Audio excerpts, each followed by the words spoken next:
सर्वांना प्रभू येशू ख्रिस्तामध्ये सलाम, शालोम. देवाची स्तुती असो. या नवीन दिवसामध्ये प्रभू येशू ख्रिस्त जिवंत देव, जो पवित्र प्रभू येशू ख्रिस्त याच्या नावाला आपण धन्यवाद देऊ. आणि आजच्या सकाळच्या मन्नामध्ये आपल्या सर्वांचं प्रभू येशू ख्रिस्तामध्ये स्वागत आहे. आपण सुरुवातीची प्रार्थना करू. हालेलुया. स्तुती, धन्यवाद येशू देव बापा. पुन्हा एकदा आम्ही तुझ्या पवित्र नावाला धन्यवाद देत आहोत. प्रभू, या सकाळच्या समय तू आम्हाला प्रार्थनेची संधी दिलीस, त्याबद्दल आम्ही तुझ्या पवित्र नावाला धन्यवाद देत आहोत. प्रिय प्रभूजी, या सकाळची वेळ तुझ्या पवित्र चरणाजवळ समर्पित करीत आहोत. प्रभू, तू आमच्या संगती तू बोल. प्रभू, आमच्या प्रत्येकाचा ताबा तू घे. हा नवीन दिवस तू आमच्या प्रत्येकाच्या आयुष्यात जोडलास, त्याबद्दल आम्ही तुझ्या पवित्र नावाला धन्यवाद देत आहोत. तुझ्या पवित्र सामर्थ्याने तू आम्हा प्रत्येकाला तू भर. अभिषेकाने भर, ज्ञानाने भर, सामर्थ्याने भर, आणि तुझा गौरव आमच्या प्रत्येकाच्या जीवनाद्वारे होऊ दे देवा.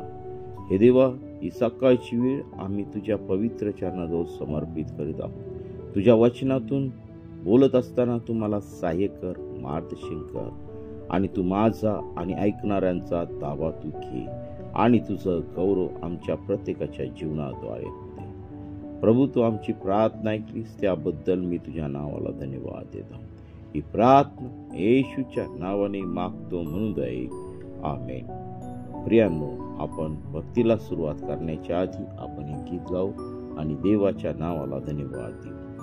This is the day, this is the day that the Lord has made, that the Lord has made.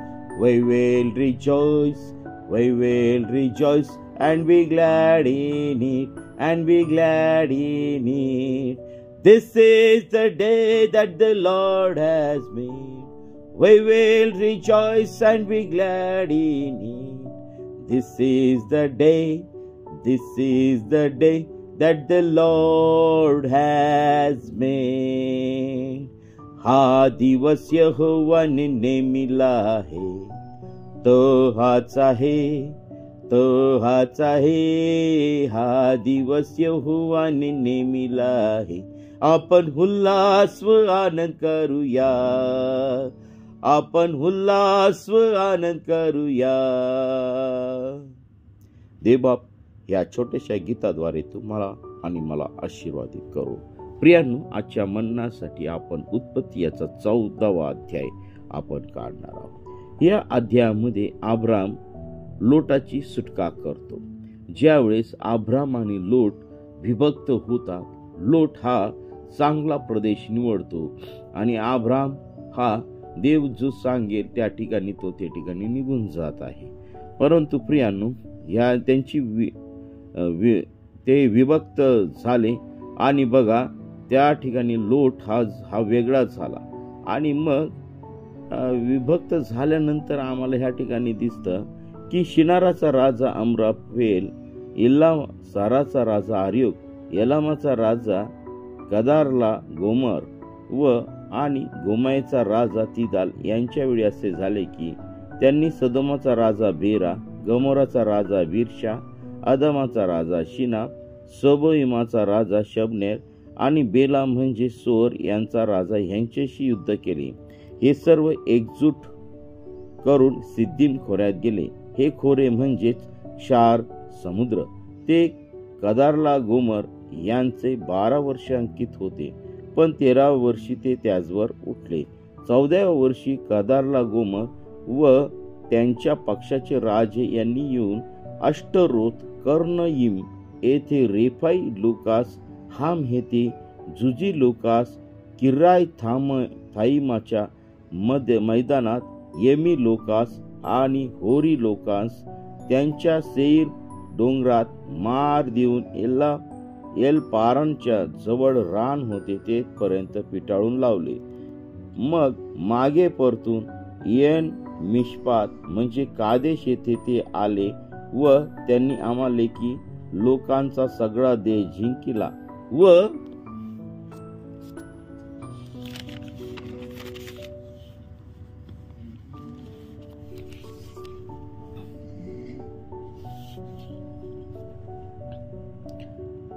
हससीन Tamar येथे राहणाऱ्या अमोरी लोकासही मार दिला. इकडे सदोमाचा राजा, गमोराचा राजा, आदामाचा राजा, सबोइमाचा राजा आणि बेला म्हणजे सोर याचा राजा हे त्यांच्याशी युद्ध करावयास निघाले आणि सिद्दीम खोऱ्यात त्यांनी आपल्या सैन्याची रचना केली. एलामाचा राजा कदारला गोमर, गोमियाचा राजा तिदाल, शिनाराचा राजा अम्राफेल आणि एल्लाराचा राजा आर्योक यांशी ते लढले. 4 राजांनी 5 राजांशी सामना केला. सिद्दीम खोऱ्यात डांबराच्या खाणी पुष्कळ होत्या. सदोम व गमोरा यांचे राजे पळत असता ते तेथेच पडले व बाकीचे डोंगरात पळाले. तेव्हा सदोम व गमोरा येथील मालमत्ता व सगळी अन्न सामुग्री शत्रू लुटून घेऊन गेले. अब्रामाचा पुतण्या लोट हा सदोम येथे राहत होता. त्याला त्यांनी धरून नेले आणि त्यांची मालमत्ताही नेली. तिथून पळून आलेल्या एका मनुष्याने जाऊन अब्राम इब्री याला हे वर्तमान सांगितले. त्यावेळी तो अश्कोल व आनेर यांचा भाऊ अमोरी मम्रे यांच्या एलोनराईत राहत होता. हे अब्रामाच्या जुटीतले होते. अब्राम भाऊबंदास पाडाव करून नेले हे अब्रामाने ऐकले. तेव्हा आपली घरी जन्मलेले व लढाईच्या कामात कसलेले 318 दास घेऊन त्याने दानापर्यंत शत्रूचा पाठलाग केला. त्यांनी आपल्या दासांच्या टोळ्या करून त्याचवर रात्रीची चाल केली आणि त्यास मार देऊन दिमिश्काच्या उत्तरेस होबापर्यंत त्यांचा पाठलाग केला. त्याने सगळी मालमत्ता माघारी आणली. त्याचप्रमाणे आपला भाऊबंद लोट त्याची मालमत्ता, स्त्रिया व लोक माघारी आणले. मल्कीसदेक अब्रामास आशीर्वाद देतो. कदारला गोमर आणि त्याच्या बरोबरीचे राजे यास मारून तो माघारी येत असता त्याला भेटाव्यास सदोमाचा राजा शावेखिंड म्हणजे राजखिंड येथवर सामोरा गेला आणि शालेमचा राजा मल्कीसदेक भाकर व द्राक्षरस घेऊन त्या सामोरा आला. हा परात्पर देवाचा याजक होता. त्याने त्याला येण्याप्रमाणे आशीर्वाद दिला. आकाशाचा व पृथ्वीचा स्वामी जो परात्पर देव तो अब्रामाला आशीर्वाद देव. ज्या परात्पर देवाने तुझे शत्रू तुझ्या स्वाधीन केले तो धन्य. तेव्हा अब्रामाने त्याला अवघ्याचा 10वा भाग दिला. मग सदोमाचा राजा अब्रामास म्हणाला, माणसे मला द्या आणि मालमत्ता तुम्ही ठेवा. पण अब्राम सदोमाच्या राजाला म्हणाला, परमेश्वर परात्पर देव आकाशाचा व पृथ्वीचा स्वामी यासमोर मी बाहू उभारून सांगतो की तुमचा एक सुतळीचा तोडा किंवा वाहनेचा बंद मी घेणार नाही. मी अब्रामास संपन्न केले असे म्हणावयास तुम्हाला कारण न मिळो. ह्या तरुण माणसांनी अन्न खाल्ले तेवढे पुरे. मजबरोबर आलेले आनेर, अश्कोल व मम्रे यास वाटा मिळाला म्हणजे पुरे. त्यांना आपला वाटा घेऊ दे. पहा, ह्या ठिकाणी अब्रामाने याप्रमाणे त्या लोटाची सुटका त्या ठिकाणी केलेली आम्हाला दिसते. आणि मग नंतर तो येण्याच्या मार्गावरती असताना वाटेमध्ये शालेमचा राजा मल्कीसदेक हा अब्रामास भाकर व द्राक्षरस घेऊन त्या सामोरा आला. हा परात्पर देवाचा याजक होता. त्याने येण्याप्रमाणे अब्रामाला आशीर्वाद दिला आणि खरोखर तो आशीर्वाद त्याच्या जीवनामध्ये उतरला आणि खरोखर अब्रामाने त्याला अवघ्याचा 10वा भाग दिला. म्हणजे जे काही देवाने त्याला दिलं होतं त्या सर्व गोष्टींचा 10वा भाग त्या ठिकाणी दिलेला आहे. आणि मग अशा प्रकारे परमेश्वराने अब्रामाच्या द्वारे लोटाची त्या ठिकाणी सुटका केलेली आम्हाला दिसते. आणि देव आपल्या सर्वांना ह्या सकाळच्या वचनामध्ये आशीर्वादित करू. आपण प्रार्थना करू. हालेलुया. स्तुती, धन्यवाद ईश्वर देव बापा. पुन्हा एकदा तू आम्हाला तुझ्या पवित्र चरणाजवळ येण्याची संधी दिली. हे सुंदर असं वचन तू आम्हा प्रत्येकाला तू दिलंस, त्याबद्दल मी तुझ्या नावाला धन्यवाद देत आहे. ही सकाळची वेळ तू आमच्या प्रत्येकासाठी आशीर्वादित केलेली आहे प्रभू. या सकाळच्या समय आम्हा प्रत्येकाचा ताबा तू घे. हे देवा, अनेक दिवस झाले तुझ्या वचनातून मी बोलत नाही, कारण काही कारणास्तव प्रभू मी तुझं वचन टाकू शकलो नाही, त्याबद्दल तू मला क्षमा कर. माझं जीवन तुझ्या पवित्र चरणाजवळ समर्पित करत आहे. हे देवा, तुझ्या वचनाद्वारे चालण्यासाठी तू मला आणि माझ्या परिवाराला, माझ्या सहकाऱ्यांना, तुझ्या सर्व दासांना तू आम्हा प्रत्येकाला तू सहाय्य कर, मार्गदर्शन कर. तुझ्या आत्म्याने चालण्यासाठी, तुझ्या पवित्रतेत चालण्यासाठी तू आमच्या प्रत्येकाचा ताबा तू घे.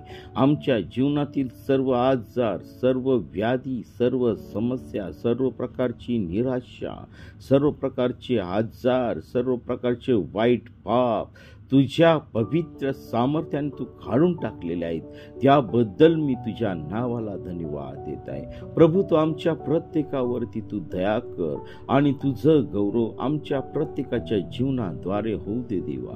आज दिवसभरातील होणाऱ्या सर्व उपास प्रार्थना तुझ्या पवित्र सामर्थ्याने तू आशीर्वादित कर आणि तुझं गौरव दे. आमच्या प्रत्येकाचं कामकाज तू आशीर्वादित कर. होणारा प्रवास तू आशीर्वादित कर. होणारे सर्व कामकाज तू आशीर्वादित कर आणि तुझं गौरव होऊ दे. सर्व प्रकारचे भांडण, सर्व प्रकारचे व्यसन, सर्व प्रकारचा तंटा तुझ्या पवित्र सामर्थ्याने तू काढून टाक. सर्व प्रकारचे घाणेरडे आजार, भयानक आजार तुझ्या पवित्र सामर्थ्याने तुझ्या लोकांच्या जीवनातून तू काढून टाक. या पृथ्वीवरती दया कर. या सर्व राष्ट्रांवर, राज्यांवर, देशांवरती तू दया कर आणि तुझं गौरव होऊ दे पित्या परमेश्वरा. प्रत्येक देवाच्या दासाला तुझ्या पवित्र सामर्थ्याने तू भर आणि तुझं गौरव होऊ दे देवाप्पा. होणाऱ्या छळापासून, होणाऱ्या जाचापासून, होणाऱ्या जुलमापासून प्रभू तू आमचं रक्षण कर आणि तुझ्या वचनामध्ये वाढण्यासाठी तू आम्हा प्रत्येकाला तू सहाय्य कर आणि मार्गदर्शन कर. प्रभू, तू आमची प्रार्थना ऐकत आहेस, त्याबद्दल मी तुझ्या नावाला धन्यवाद देत आहे. ही प्रार्थना येशूच्या नावाने मागतो म्हणून दे, आमेन. प्रियांनो, आपल्याला जर प्रार्थनेची गरज असेल तर 9730301668 ह्या प्रार्थना क्रमांकावरती संपर्क करा. आम्ही आपल्यासाठी सदैव प्रार्थना करीत आहोत. देवबाप आपल्या सर्वांना आशीर्वादित करो.